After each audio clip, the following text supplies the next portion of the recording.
Okay now look here, question 8 देखना, question 8। सी तुम लोग को मालूम है, ये पॉइंट याद है, इसके नॉलेज के बेसिस पे क्वेश्चन 8 अच्छी तरह हो जाएगा अपना। ये देखो कौन सा, ये मैंने 263 के टाइम एग्जाम्पल लिया था मालूम है। क्या बात है इसमें, पहले मेरे को थोड़ा इसके ऊपर बात करने दो, क्योंकि इसके बेसिस पे मैं तुमको अगला होमवर्क क्वेश्चन अच्छी तरह बता पाऊंगा। तो see in this case what happened, CCIT round पे निकला था और उसने AO का ये ऑर्डर देखा। उसमें उसने दो चीज़ नोटिस की। एक तो क्या था, एक्सपेंडिचर AO ने डिसअलाउ किया था। डिसअलाउ मतलब नेट प्रॉफिट में ऐड बैक करवा दिया था, लेकिन SSC अपील में गया और जीत गया और अपील में अलाउ हो गया।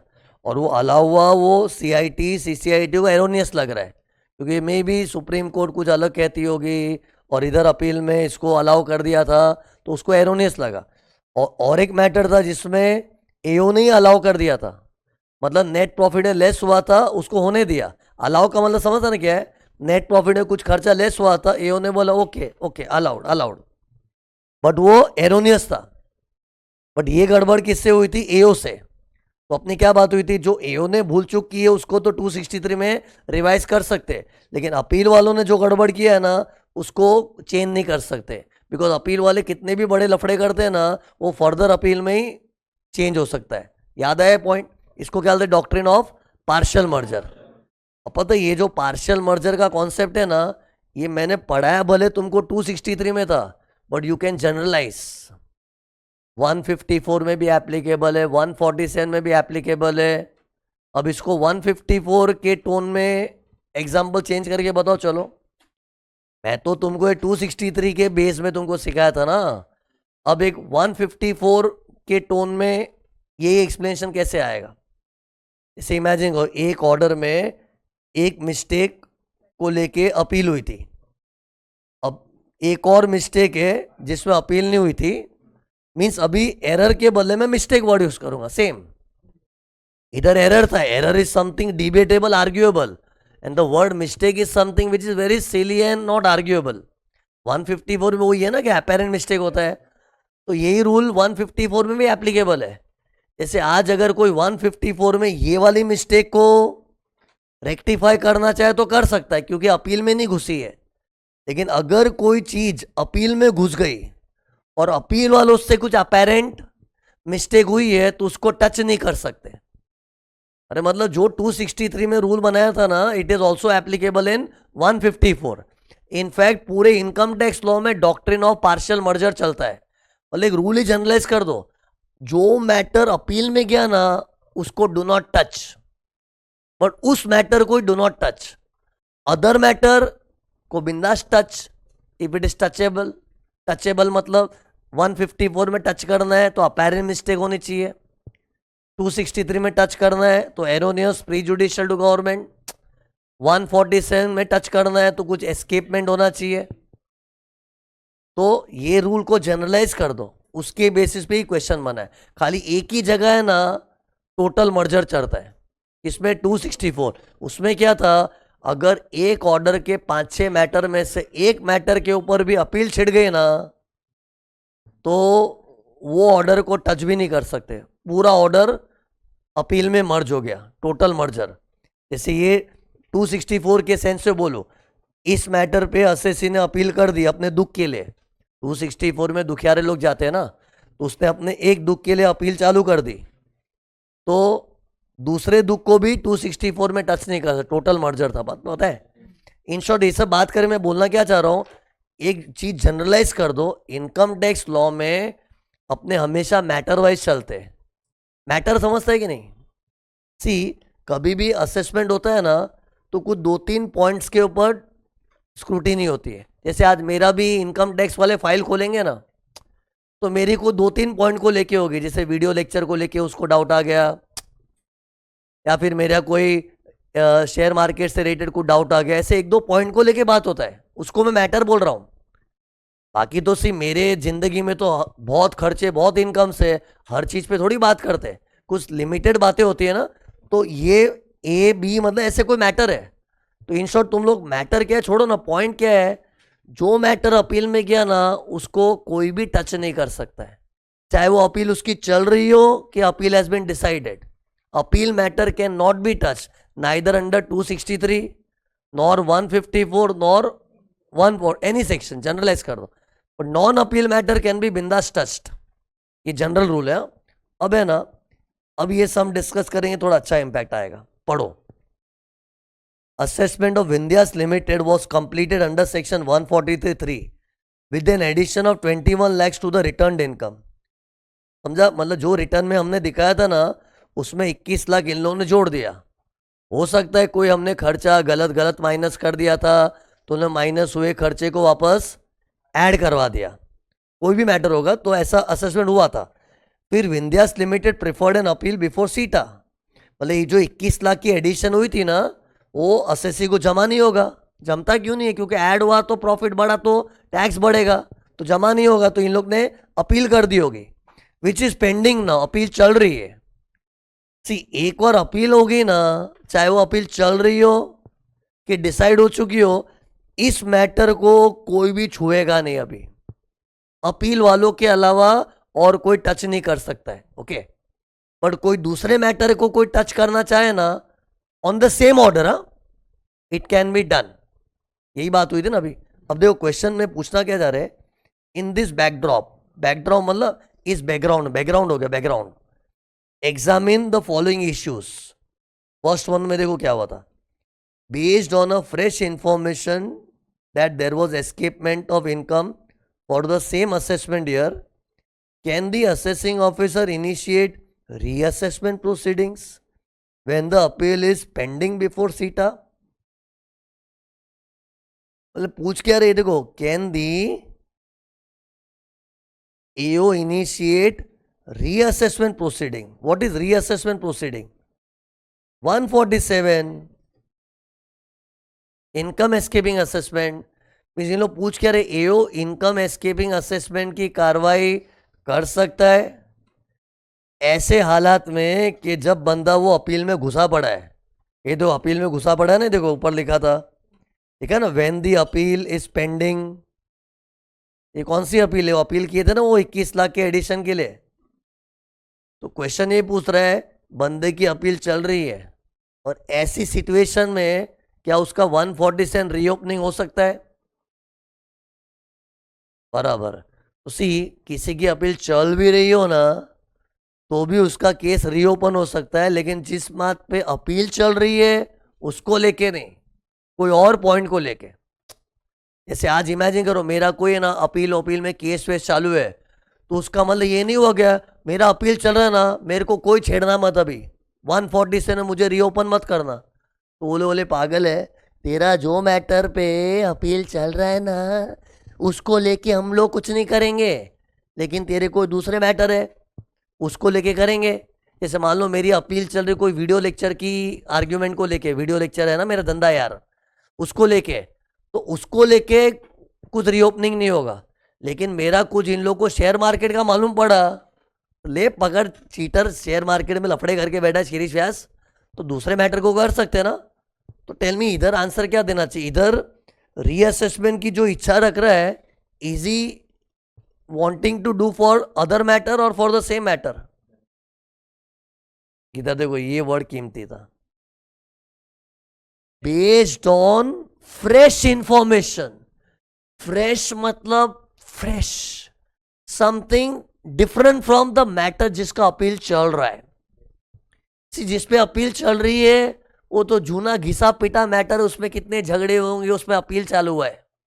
और ये कोई फ्रेश मतलब कोई अलग ही इंफॉर्मेशन हाथ में लगी है. तो देखो ऐसे रीड करना पड़ता सबको. मतलब क्वेश्चन ये बोलना चाह रहा है कि कोई फ्रेश इंफॉर्मेशन हाथ लगी है, उसकी बेसिस पे रीओपनिंग हो सकती है. हो सकती है. द वर्ड फ्रेश इंफॉर्मेशन का मतलब ही क्या है? ये कोई नई चीज मिली है. तो नई चीज है ना, मतलब इट इज नॉट अपील वाली चीज, इट इज कोई और चीज. तो कोई और चीज के बेसिस पे तो रीअसेसमेंट हो सकता है. अगर ऐसा पूछते ना कि ये जो एडिशन का कुछ मैटर है ना, उसको लेके, मतलब जिस चीज की अपील चल रही है उसी चीज को लेके रीअसेसमेंट करना चाह रहा है, तो sorry boss, not allowed. Appeal matters को डू नॉट टच. बट ये अपील मैटर्स को टच कर रहे कि अदर मैटर, अदर कैसे मालूम पड़ा? Because of the word fresh information. Okay, तो ये इंपॉर्टेंट था इधर। तो आंसर क्या लिखना चाहिए? Can AO initiate reassessment proceeding? Yes. ये देखो इधर क्या लिखा है, पढ़ो। Section 147 empowers AO to assess reassess escaped income if he has information. कुछ इंफॉर्मेशन तो कर सकता है। फिर AO cannot assess reassess escaped income which involves appeal matter. Appeal matter को छेड़ नहीं सकता। However AO can assess reassess other matters, मतलब दूसरे मैटर को कर सकता है। एंड फिर लिखना चाहिए इस केस में रीअसेसमेंट हम लोग कोई अदर मैटर को लेके करना चाह रहे तो कर सकते हैं, और इसको बोलते हैं डॉक्ट्रिन ऑफ पार्शियल मर्जर। सी ये डायलॉग चिपका ही देने का पार्शियल मर्जर का। कभी भी अपने को आंसर में ये बेस लिया ना, हाँ अपील वाले को नहीं छेड़ेंगे, दूसरे वाले को छेड़ेंगे। जब किसी ऑर्डर एक ही आदमी का कोई पर्टिकुलर ईयर का ही है, लेकिन ऑर्डर में मल्टीपल मैटर्स होते हैं ना, तो अपील मैटर को नहीं छुएंगे, दूसरों को छुएंगे। ऐसा कभी लिखना पड़ा तो ये लिख के ही आना, डॉक्ट्रिन ऑफ पार्शियल मर्जर। फिर सेकेंड वाला ट्राई करना। सेकेंड में क्या था? Can the AO pass an order under section 154 for rectification in respect of issues not being subject matter of appeal. Oh, not being subject matter of appeal ना, हाँ तो कर ही सकते हैं। सी कानून ये कहता अपील वाले चीजों को मत छेड़ो, क्योंकि अपील वाले संभालेंगे, और वो लोग ब्लंडर कर दिए तो फर्दर अपील में सुधरेगा। तो इधर तो हम लोग किसको 154 में लेना चाह रहे हैं? Issues which are not being subject matter of appeal. तो it can be okay, provided there is some apparent mistake. 154 हाथ में उठाने के लिए शर्त एक ही, there has to be some apparent mistake. Apparent मतलब on the face of it मालूम पड़ता है मिस्टेक हुआ है, silly mistake, there is no argument in that. फिर third point, can the assessee company seek revision under section 264 in respect of matters other than those preferred in appeal? Means appeal के अलावा दूसरी चीजों के लिए 264 चाह रहे हैं, नहीं मिलेगा। 264 ऐसा खड़ूस है ना, वो क्या बोलता है, तू अपील में गया ना तो तेरे अपील वाले चीजों को हम छुएंगे, ना दूसरी चीजों को हम छुएंगे। डॉक्ट्रिन ऑफ टोटल मर्जर, तुम टोटली अपील में मर्ज हो जाओ, है ना। ये 264 था ना, नटशेल में वही निकले। 264 के अलावा हर जगह मैटर वाइज चलता है, खाली 264 टोटल मर्जर होता है। ओके, लेकिन इधर पता है सेंटेंस कैसे लिखना है? Once an assessee files an appeal on a particular matter, CIT CCIT can neither revise that matter nor any other matter of the same order. This means there is doctrine of total merger. ये पूरा अपने notes का word to word लिखो ना, ये मैंने जो बोला अपने बुक नोट्स में है लिखा हुआ ऐसा। फिर हाँ, यस नो से चालू करो चलेगा, लेकिन बाद में प्रोविजन भी लिखना पड़ेगा थोड़ा। तो provision, doctrine of partial merger, total merger, ऐसा कुछ लिखना पड़ेगा।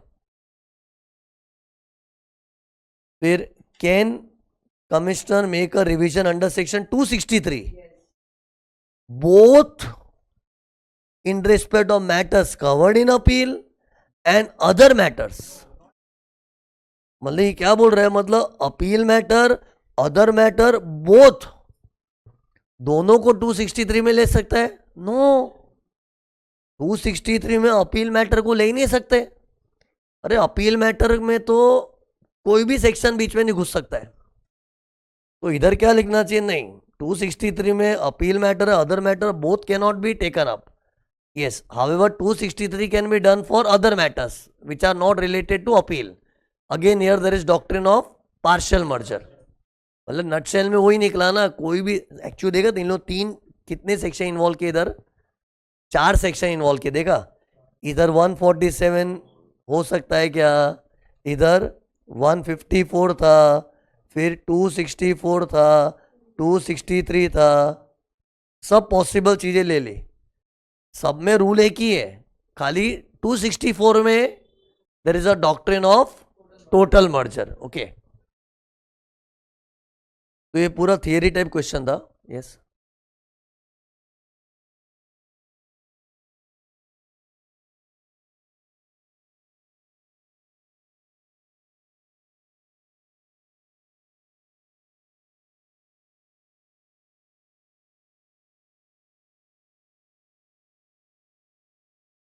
नहीं, तो सेम कैसे हो गया? वो अलग चीज हो गई ना। तो मतलब सेम ही चीज है ना, वही। नहीं, जिस चीज पे अपील चल रही है तो बीच में नहीं कर सकते ना। तो भी अपील मैटर है ना।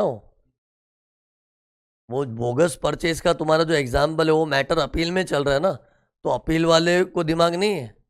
जैसे एओ बीच में आके क्या करना है, अपील वाले में उतनी बुद्धि है।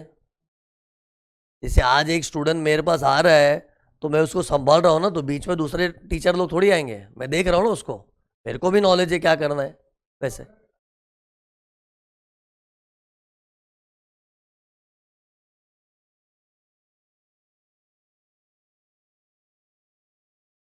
अपील में तो मैंने सीटा की थियरी पढ़ा है, तो अगर रिवाइज करने वालों को मालूम है, सीटा वाले तो क्या अपना टैक्स बढ़ा भी सकते हैं। एनहांस था ना वो।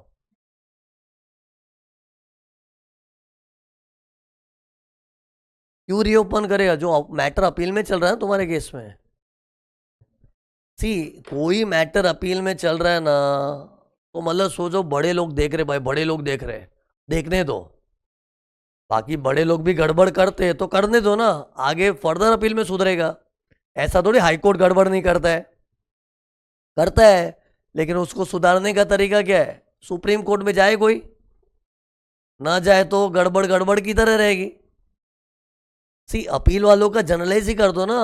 अपील वाले जब देख रहे होते हैं ना, कोई बीच में टांग अड़ाने का नहीं। एटलीस्ट वो मैटर के ऊपर ऐसा नहीं बोल रहे उस आदमी के ऊपर कोई टच भी मत करना। सी, उस आदमी का वो मैटर को नहीं, लेकिन उस आदमी के कोई दूसरे मैटर पड़े जो अपील में हम लोग कोई मुद्दा लेके आते हैं ना, तो दैट मुद्दा can not be touched by anyone, उसमें कोई इंटरफेरेंस नहीं चाहिए। Okay, but for other things it is allowed. So that was the crux of the whole question. Okay, बराबर